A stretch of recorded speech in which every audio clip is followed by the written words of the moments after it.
And welcome back, everybody, to another episode of MLB DFS Quick Hits, your Friday, May 14th edition. 13 game slate on tap for you. I hope everybody had a great Thursday, day games, evening games, all the good stuff there. It was a fun one. Lots of green screens, good stuff there as usual. You can find me on Twitter at BDintric. Check us out in the Fantasy DGen Slack chat. It is free. Just hit me up on Twitter. I'll get you on in there. Also, if you'd like to see my written MLB DFS content, go check it out, RotoBaller.com. Monday, Wednesday, Friday, bringing you the premium values article. If you'd like to become a premium season-long member, you get the regular content, the season-long fantasy, and the DFS all in one. Use promo code Bubba to get a nice discount over there. Also, if you'd like some season-long fantasy baseball content, go check out Bench with Bubba. Got you some good stuff there twice a week. Just recorded episode 370 with Georgie Montanez of NBC Sports Edge and Fan Tracks. So go check out all that good stuff there. But for now, 13 game slate on a Friday. Let's check out your totals on this slate. We have a doozies, lots of high totals early, lots of good pitching late. Yankees, Orioles, total of 9. Cubs, Tigers, 8.5. Mets, Rays, 7. Phillies, Jays, and Dunedin with the wind blowing out at 15 miles an hour to right field at 10.5. A's, Twins, 9. Rangers, Astros, 9. Reds, Rockies, 10. Indians, Mariners, 8. Marlins, Dodgers, 7. Cardinals, Padres, 7. We're missing a couple totals, but that's the gist of it, folks. That's pretty much everything you need to know. So let's get into the pitching on this slate. You have 3 guys over 10K on DK. We're using 2 of them. One is Tyler Glasnow at 10-9 at home against the New York Mets. Glasnow's been outstanding. 23 or more DK points in all but one start this season. That was 19.3. So he brings you about a 20-point floor with into the 30 ceiling. Absolutely electric stuff from Glasnow. The strikeout machine, 7 or more Ks in all but one start, the first start of the season. He has double-digit Ks in 4 starts, including 11. His last time, he has 11, 8, 10, and 10 in his last 4 starts. He takes on a New York Mets team that you know you can take advantage of when it comes to being on the bump. A Mets team striking out over 22% of the time versus right-handed pitching with a 115 ISO and a 94 WRC+. So Glasnow is outstanding at 10-9. $200 cheaper, Mad Max Scherzer at the Arizona Diamondbacks. This is a big one. He's coming off back-to-back starts of 40 and 39. He had a 5 and then a 31, a 33. So in 4 of his last 5 starts, 32 or more DK points. That is pretty good. He does like to give it the long ball. We know that, but the strikeouts are aplenty. 9 or more Ks in 4 of his last 5 starts, including a 14 and a 10 spot out there. So Scherzer's been absolutely great. Arizona, Walker's on the IL. Asdrubal Cabrera went down with an injury on Thursday. He's probably going to the IL. They are the walking wounded out there, and they're striking out over 23% of the time versus right-handed pitching with a 156 ISO and a 94 WRC+. So Mad Max in a great spot at 10-7. Love Glasnow. Love Mad Max this evening if you're playing up. If you want to save a little bit of cash, Aaron Sevalli at 93 is in play. We saw Plesac go into the 8th with a no-no on Thursday. Sevalli's been pitching very, very good this season. 5 or more innings pitched in pretty much every start, with 4 of his 7 starts going 7 innings or more. He has a nice 15-point floor with like 30-plus point upside. He's all over the spectrum, but the floor is tremendous with Sevalli, which makes him kind of a cash game play more to the GPP. So I don't know if he'll hit his ceiling, but Seattle is a bad team that we like to target, striking out 26% of the time versus right-handed pitching. They did not strike out much against Plesac. A, Plesac was getting squeezed quite a bit, and B, he just wasn't like looking that dominant. He was just getting the job done, getting the outs. But Sevalli could try to get some strikeouts, 26% K rate versus right-handed pitching for Seattle, 157 ISO, 93 WRC+. So Sevalli at 93, nice contrarian play if you want to save some cash on this slate. Sandy Alcantara, if the Dodgers offense, the lineup comes out and looks intriguing, he intrigues me. But for now, I'm off on him. But $8,900 for Alcantara will be a talking point further on when we get to the Slack chat and everything on Friday, with more information coming out in those ones. The bait of the slate. There's always at least one bait picture. This one's Joe Musgrove at $8,700. And right about now, I am just taking that bait. He threw that no-no against Texas this year, but since then, it hasn't been great. He's thrown 3 innings. That was planned, though. 5 innings, 5 earned against the Giants at home. At the Giants, 5 innings, 4 earned. And then his last time out, he didn't pitch at all. So it's been a really weird go for Musgrove. Missed starts getting pushed back. 2 starts against the juggernauts known as the San Francisco Giants, of course, will make things look bad. But now he's at home. He's $8,700 against the St. Louis Cardinals. a team that strikes out 24% of the time versus right-handed pitching with a 220 average, 162 ISO, 86 WRC plus. I think you can go back to Musgrove in this one. The price point is outstanding. We know the upside of Musgrove. We've seen the downside of late too, but the upside is tremendous, and I'm willing to take the bait. Like, don't go 100%. Like Plesac, I was pretty much, I think I was like 80%. I had four lineups, so it was 75%. I had 5 lineups, so I was 80% Plesac. I'd probably go with Musgrove at least 50%, 50 to 60% is where I'm sitting with him. I like him a ton because I know what he can do pitching at home. $8,700 is a very cheap price for Musgrove. It's probably going to be chalky, though, so keep that in mind as well. But I'm there on Musgrove. Now, if you're looking for some savings on this slate, David Peterson at $7,400 of the New York Mets at the Tampa Bay Rays. He has been very, very good. 5 innings, 1 earned, 6 innings, 2 earned. 3 1/3, 3 earned, 6 innings, 1 earned, 4 innings, 6 earned. So since that first blow up, he's been very, very good. He's got a couple 20+ point performances out there. He's $7,400. And the biggest caveat here, it's GPP only, as you'd expect for $7,400. But he faces Tampa Bay, a team who has been absolutely horrific for his left-handed pitching. They're striking out over 32% of the time versus left-handed pitching, 213 average, 142 ISO, 86 WRC plus. Bad. Very, very bad. And at worst, the strikeouts are there. And that's one thing Peterson can do. Even if he's giving up runs, Peterson has been able to strike guys out. 8,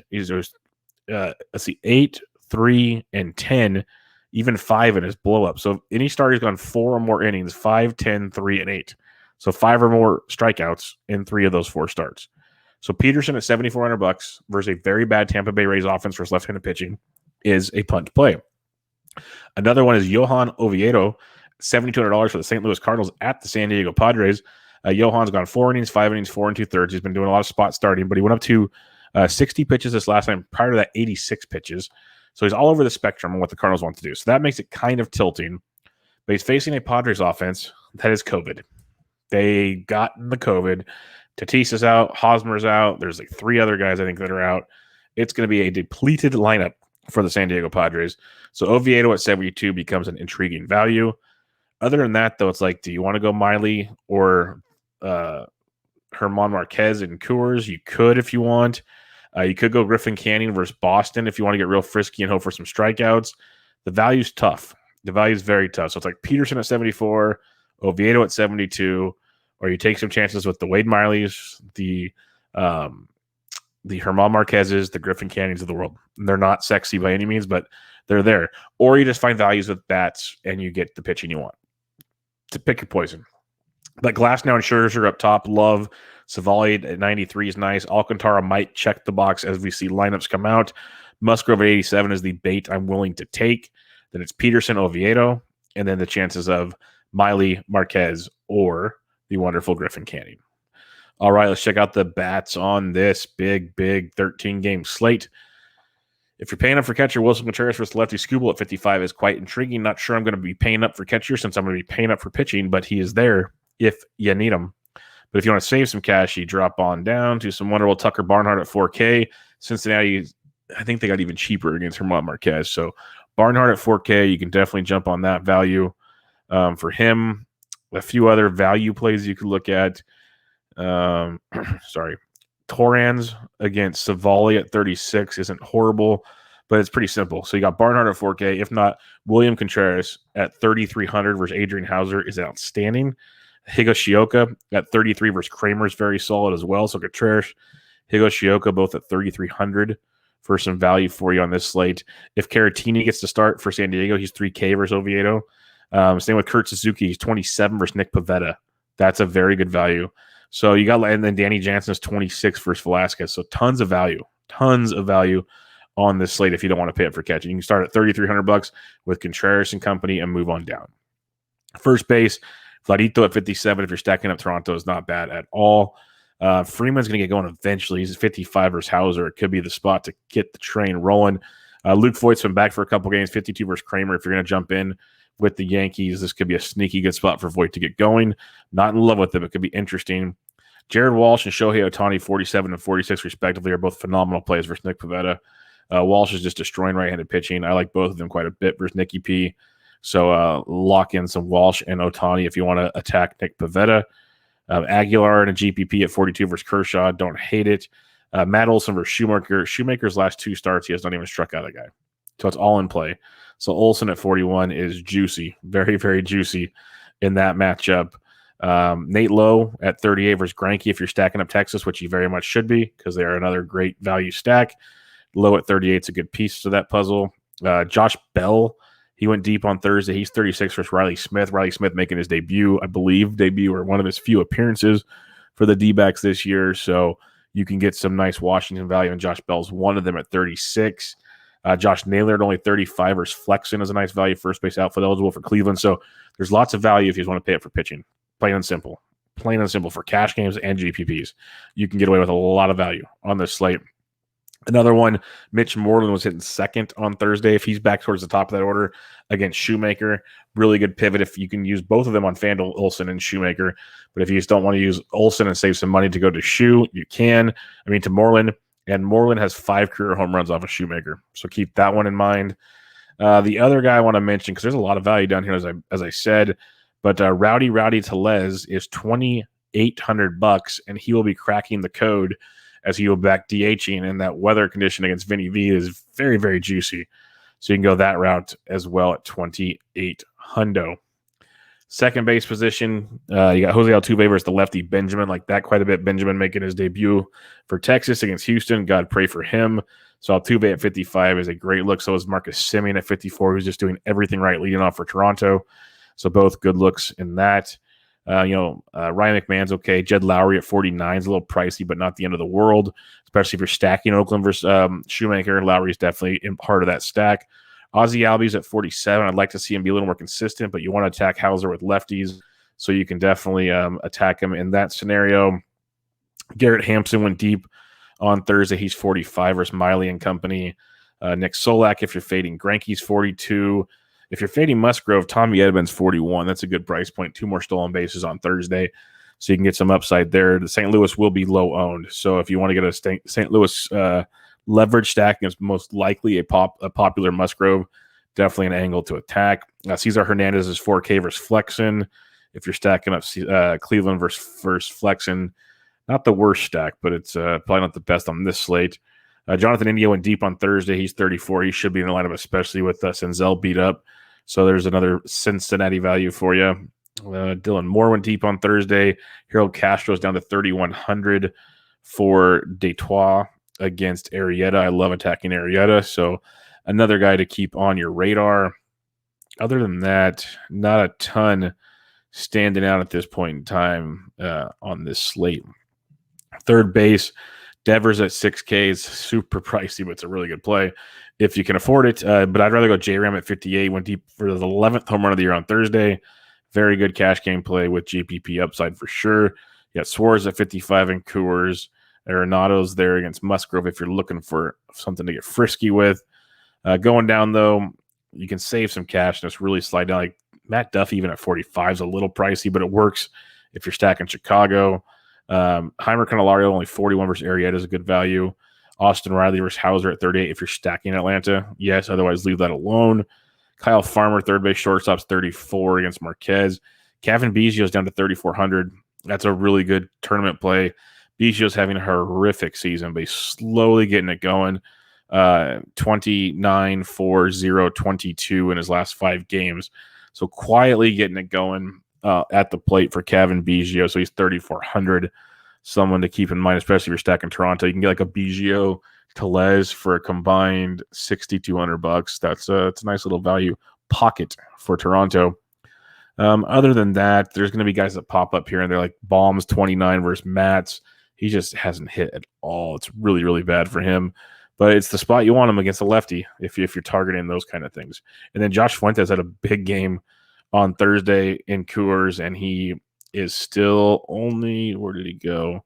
He's still only $2,400 against Wade Miley tonight in Coors Field. Shortstop position, Javi Baez is up to 61. There's guys outside of Coors that are more expensive than Coors players. Trevor Story had the day off on Thursday, gets a lefty Miley at 6K in Coors. But you can go back to Bogarts, who had a monster night on Thursdays, 59. You got Suarez, we talked about, like Bo Bichette. It's like the 8th or 9th shortstop on the list. He's 54 versus Vinny V. That's a phenomenal price point to take a look at. Nico Goodrum at 43 versus Arrieta. Very nice value in his matchup. IKF versus Greinke at 41. Keep an eye on Jazz Chisholm. I'm not targeting him versus Kershaw, but over the weekend, he should be back for Miami. So you might get some value there.